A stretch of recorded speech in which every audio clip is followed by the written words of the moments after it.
আসসালামু আলাইকুম বন্ধুরা। তো জামিলা হোম ব্লগসে সবাইকে জানাচ্ছি ঈদুল আজহার শুভেচ্ছা। তো আজকে আমি আর আমার ছোটো মেয়ে আবারও শপিংয়ে যাচ্ছি। তো এটা খিলগাঁও এলাকা। তো খিলগাঁওতে কিছু দেখাশোনা করব, যদি ভালো হয় কিছু কিনবো, না হলে আবার খিলগাঁও থেকে নিজের এলাকায় যে আড়ং আছে সেখানে চলে আসবো। দেখেন আড়ংয়ে কিন্তু চলে আসছি। তো আড়ংটা বেশ বড় আছে। তো এইখানে আসলে তেমন আসলে আমার পছন্দ হয় না তেমন একটা কিছু। আড়ংয়ের কাপড় চোপড় আমার কাছে তেমন একটা ভালো লাগে না, কিন্তু ওদের সেলাই টেলাইগুলো খুব ভালো থাকে, উন্নত মানের কাপড় থাকে, সেলাই ভালো থাকে, সেই জন্য আর কি পছন্দ করে। কিন্তু যেই ডিজাইনগুলো ওরা দেয় আমার কাছে একদম ভালো লাগে না, সত্যি কথা যেটা। তো যাই হোক, আমরা আড়ংয়ের ভিতরে চলে আসছি। আমরা বেশ কিছু সময় এখানে জামা কাপড় দেখলাম। তো জামা কাপড় দেখার পরে আসলে পছন্দ হলো না কোনো কিছুই। আমি আগেই জানি পছন্দ করা যাবে না এখানে, কারণ এই মার্কেটে 3-4 বার আসলাম, তো আর কি আছে পছন্দ করার মতো। তো আমরা আরেকটা মার্কেটে আসলাম আমাদের এলাকায়, এটা হলো 10তলা মার্কেট। তো এই 10তলা মার্কেটও আমরা ঘোরাফেরা করতেছি যে দেখি এখানে কিছু পাওয়া যায় কি না, এখানে মনের মতো কিছু পাইতে পারি কি না। তো নিচতলায় ঘোরাফেরা করে আমরা এখন দোতলায় উঠতেছি। তো দোতলায় সিঁড়ি দিয়ে উঠতেছি। দেখেন লিফটের সিঁড়ি দিয়ে উঠতে কিন্তু ভালোই লাগে, মন্দ লাগে না। তো লিফটের সিঁড়ি দিয়ে উঠতে উঠতে আমরা আশপাশ দেখতেছিলাম, যে আশপাশের দোকানগুলো দেখতেছিলাম যে কিছু একটা পাওয়া যায় কি না।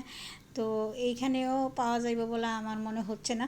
এইখান থেকে আবার কোন দিকে যাই আল্লাহ জানে, ভালো আমি কিছু জানতেছি না, কারণ মার্কেট আসলে খালি ঘোরাফেরা আছে, আর কিছুই না। তো যাই হোক, অনেক সময় আমরা ঘুরলাম। তো ঘুরতে ঘুরতে আবার লাস্ট ফিনিশিংয়ে মৌচাকে আসলাম। মৌচাকে এসে একটা গোল্ডের দোকানে ঢুকলাম, এইখান থেকে কিছু একটা কিনা যায় কিনা, এবং এখান থেকে একটা কিছু কিনবো যা করে আল্লাহ। তো যাই হোক, এইখান থেকে কিছু একটা কেনার জন্য চেষ্টা করতেছি, দেখতেছি দোকানটা বেশ ভালো বড় আছে। তো এইখানে অনেক গোল্ডের জিনিসপত্র আছে। তো এখান থেকে কিছু একটা নিব, মেয়ের জন্য কিছু একটা নিব, চিন্তা ভাবনা করতেছি। তো দেখুক, সে দেখতে দেখতে কিছুটা সময় হরান হয়ে যাক, কিছুটা সময় হরান হয়ে যাওয়ার পরে আমি আমার পছন্দ মতো কিনে নেবো আর কি। যাই হোক, আমরা একটা গোল্ডের জিনিসও নিছি এবং কিছু নিছি, নেওয়ার পরে বাড়িতে চলে আসছি।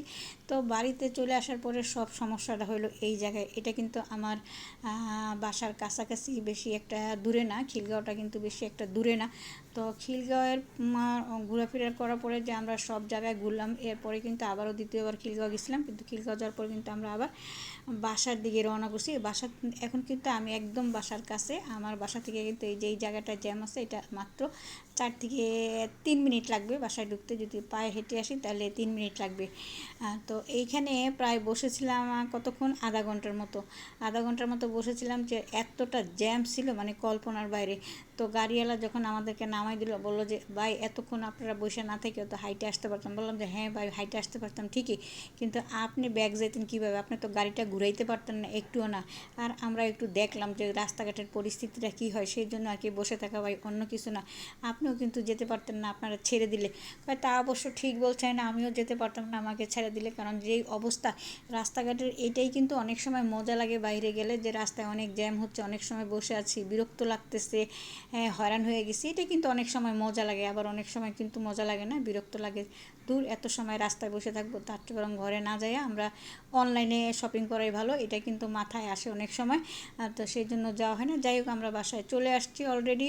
তো দেখেন বাসায় চলে আসার পরে এদের শপিংয়ের জামাটা দেখেন, মেয়ের জামাটা দেখেন, মেয়েটারে অলরেডি পরাই নিছি। জামাটা কেমন হয়েছে জানি না, আপনারাই বলেন যে জামাটা আসলে কেমন হয়েছে, দেখতে কত হয়েছে।